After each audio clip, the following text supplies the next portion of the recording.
Speaker ইস্যুতে এনডিএর কি পাশে তৃণমূল, আপনি কি বলতে চান? দেখুন, বরাবরই আমরা বলে এসেছি যে আসলে এই তৃণমূলটা বিজেপির বি টিম হয়ে খেলেছে। আমরা দেখেছি রাষ্ট্রপতি নির্বাচনের সময়, উপরাষ্ট্রপতি নির্বাচনের সময় তৃণমূল যেভাবে পাল্টি মেরে দেওয়া। এই ইন্ডিয়া জোটের মধ্যে সংসদীয় রাজনীতির ক্ষেত্রে ইন্ডিয়া জোটের পাশে মমতা ব্যানার্জিকে প্রয়োজন হয়েছে। মমতা ব্যানার্জি কখনো ইন্ডিয়া জোটের ট্রেন থেকে নেমে পড়েছেন, কখনো উঠেছেন।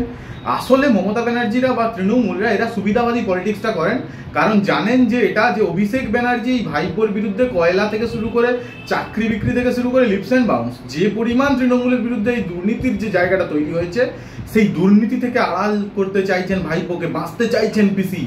তার আর্তনাদ, তাই মমতা ব্যানার্জিকে বিজেপির সঙ্গে সমঝোতা করে চলতে হচ্ছে, পাশে যাতে না এনডিএ বিপদে পড়ে যায়।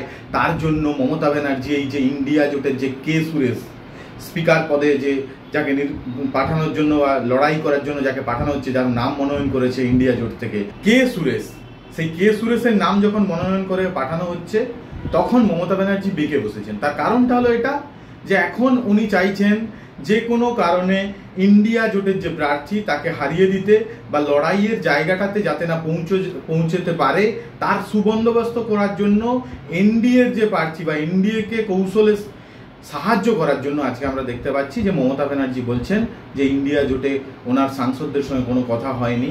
কি হয়েছে কি হয়নি তা পূর্বে আমরা দেখেছি বিভিন্ন জায়গায়। আমি একটু আগে আপনাদেরকে বললাম যে উপরাষ্ট্রপতি নির্বাচনের সময় আমরা দেখেছিলাম বিভিন্ন জায়গায়, আমরা যখন কেন্দ্রের এই বিজেপি সরকারের যখন বিলগুলো পাস হয়ে আইনে রূপান্তরিত হচ্ছিল, সেটা কৃষি বিল বলুন বা শ্রম আইন বিল বলুন, শ্রম কোডে যে পরিণত করা হয়েছিল, প্রতিটা জায়গায় আমরা দেখেছিলাম এই তৃণমূলকে বিজেপির পক্ষ নিতে। সেটা কিভাবে না, তারা লোকসভার মধ্যে ভোটাভুটিতে না গিয়ে তারা বাইরে বেরিয়ে এসেছিল।